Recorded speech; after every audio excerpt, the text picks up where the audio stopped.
Siyam na ang namatay tungod sa dengue fever sa lalawigan sa Negros Oriental karong tuiga. Niadtong Oktubre 19 lang usa ka tuig nga batang babae ay nakasamtang na admit sa Siaton Rural Health Unit. Apan sa talaan sa Provincial Epidemiology and Surveillance Unit, adunay 4 ka puwan nga batang lalaki ang namatay tungod sa dengue.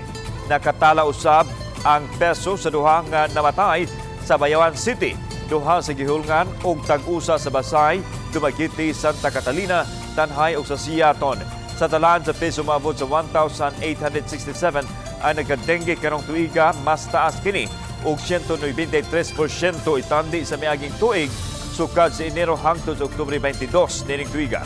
Sa miaging tuig, 637 lang ang natalang nagka-dengue ug walay nakalas.